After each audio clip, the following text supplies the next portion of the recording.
नमस्कार। आज हम एक बहुत ही पुरानी और अहम कहानी पर बात करने वाले हैं, कठोपनिषद से। जी, नचिकेता और यम की कहानी। हाँ, एक छोटा सा लड़का नचिकेता और मृत्यु के देवता यम, इनके बीच एक गजब का संवाद होता है। बिल्कुल, जिसमें जीवन, मृत्यु, आत्मा, इन सब बड़े सवालों पर बात होती है। तो चलिए शुरू करते हैं इस गहरी कहानी को समझना। तो कहानी शुरू होती है नचिकेता से। एक बच्चा, उसके पिता हैं वाजश्रवस। हाँ, और वो एक यज्ञ कर रहे थे, बड़ा अनुष्ठान। यज्ञ मतलब जिसमें दान वगैरह दिया जाता है। जी बिल्कुल, दान पुण्य का काम। लेकिन यहाँ एक पेच था। अच्छा। क्या? नचिकेता ने देखा कि पिताजी दान में ऐसी गायें दे रहे हैं जो बिल्कुल बूढ़ी हो चुकी हैं, बीमार हैं, दूध नहीं देती, मतलब एक तरह से बेकार। ओह, तो ये तो ठीक नहीं था। हाँ, तो नचिकेता को ये देखकर थोड़ा अजीब लगा। उसने पूछ लिया बड़ी मासूमियत से, पर सवाल गहरा था। क्या पूछा उसने? उसने पूछा, पिताजी आप सब कुछ तो दान दे रहे हैं, आप मुझे किसे दान देंगे? अरे, ये तो बड़ी बात पूछ ली बच्चे ने। और पिता जो यज्ञ के काम में लगे थे, उन्हें शायद गुस्सा आ गया। उन्होंने तैश में कह दिया, जा मैं तुझे मृत्यु को देता हूँ, यम को। क्या? सच में कह दिया? हाँ, गुस्से में निकल गया मुंह से। अब कह तो दिया। तो फिर नचिकेता ने क्या किया? डर गया होगा। नहीं, वो डरा नहीं। वो तो सोचने लगा कि पिता ने वचन दे दिया है, अब इसका मान तो रखना पड़ेगा। मतलब वो सच में यम के पास जाने को तैयार हो गया? हाँ, वो निकल पड़ा यमलोक की ओर। अकेला, एक बच्चा? हाँ, पिता के वचन का मान रखने वो पहुंच गया यम के द्वार पर। लेकिन वहां एक और बात हुई। क्या हुआ वहां? यमराज वहां थी नहीं, कहीं बाहर गए हुए थे। अच्छा, तो? नचिकेता ने इंतजार किया। 1 दिन, 2 दिन, पूरे 3 दिन और 3 रात बिना कुछ खाए पिए, वहीं दरवाजे पर। 3 दिन भूखा प्यासा? गजब का धैर्य था बच्चे में। बालक 3 दिन से अतिथि बनकर भूखा प्यासा इंतजार कर रहा है, तो उन्हें बहुत दुख हुआ, पछतावा हुआ कि अतिथि का सत्कार नहीं हो पाया। हाँ, अतिथि देवो भव हमारी संस्कृति में। सही कहा।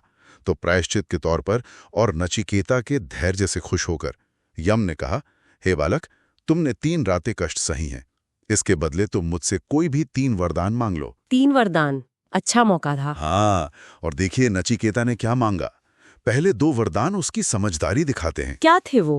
पहला वरदान उसने मांगा कि जब वो वापस जाए तो उसके पिता का गुस्सा शांत हो जाए, वो उसे पहचान ले और पहले जैसा ही स्नेह करे। ये तो बहुत अच्छी बात सोची उसने अपने परिवार के बारे में। हाँ, दूसरा वरदान उसने मांगा स्वर्ग तक पहुंचाने वाली एक विशेष अग्नि विद्या का ज्ञान, जिससे लोग पुण्य कर्म करके स्वर्ग जा सकें। अग्नि विद्या? ये कोई खास तरह का ज्ञान था? जी, एक विशेष वैदिक प्रक्रिया या ज्ञान।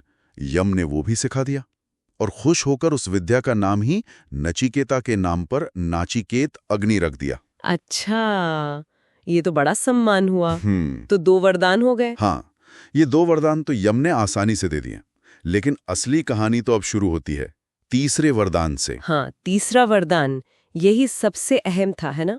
यहीं पर नचिकेता ने वो सवाल पूछा। बिल्कुल, वो सवाल जिससे बड़े बड़े ऋषि मुनि, यहाँ तक कि देवता भी कतराते हैं। क्या था वो सवाल? नचिकेता ने पूछा, हे यमराज, लोग कहते हैं कि मृत्यु के बाद, कुछ लोग कहते हैं है, कुछ कहते हैं नहीं है, मतलब क्या मृत्यु के बाद भी कुछ बचता है या सब खत्म हो जाता है? मुझे इसी का सत्य बताइए, मृत्यु का रहस्य क्या है? ओहो, सीधा मृत्यु का रहस्य। ये तो बहुत बड़ा सवाल पूछ लिया। बहुत बड़ा। यम भी चौंक गए। उन्होंने कहा, अरे बालक, ये बहुत गूढ़ प्रश्न है, देवता भी इसमें संदेह करते हैं, तुम कुछ और मांग लो। अच्छा, यम टालना चाह रहे थे। हाँ, उन्होंने बहुत कोशिश की। कहा, तुम 100 साल जीने वाले पुत्र पौत्र मांग लो, बहुत सारे पशु, हाथी, घोड़े, सोना चांदी मांग लो, मैं तुम्हें पूरी पृथ्वी का राजा बना देता हूं। अप्सराएं, रथ, संगीत, जो चाहो मांग लो, पर ये मृत्यु वाला सवाल मत पूछो।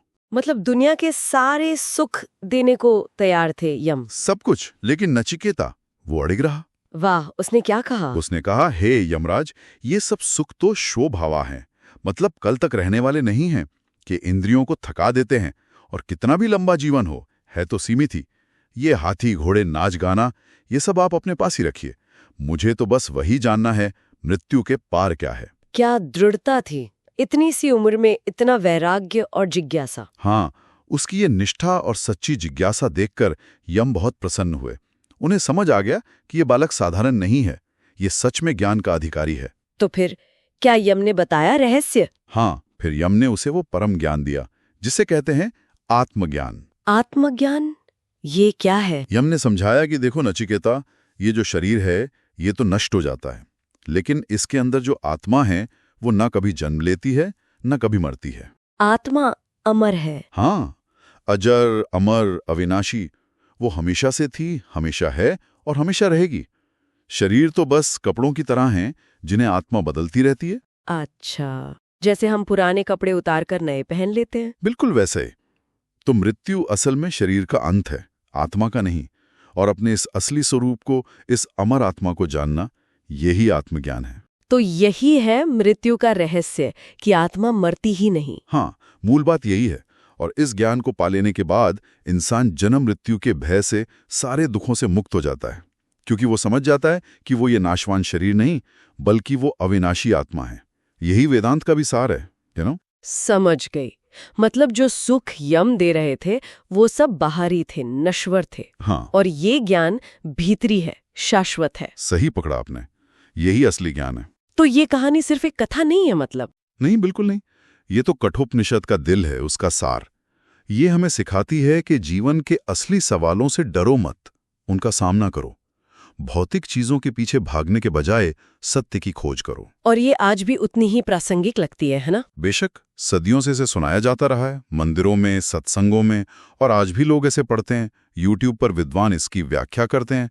मतलब ये ज्ञान टाइमलेस है। तो अगर हम इस पूरी बातचीत का सार निकालें तो क्या कहेंगे? मेरे ख्याल से सार यही है कि सवाल पूछने की हिम्मत रखो, जिज्ञासा रखो, दुनियावी चीजों से ऊपर उठकर ज्ञान की तलाश करो, और ये समझो कि तुम सिर्फ ये शरीर नहीं हो।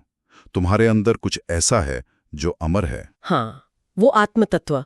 वही नचिकेता की कहानी हमें यही प्रेरणा देती है। वाकई नचिकेता और यम का ये संवाद सोचने पर मजबूर करता है कि जीवन के असली मायने क्या हैं, और शायद असली खोज बाहर नहीं, हमारे अपने अंदर ही है। बिल्कुल।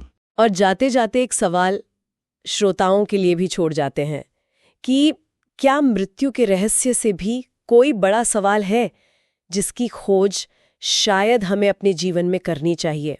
सोचिएगा जरूर।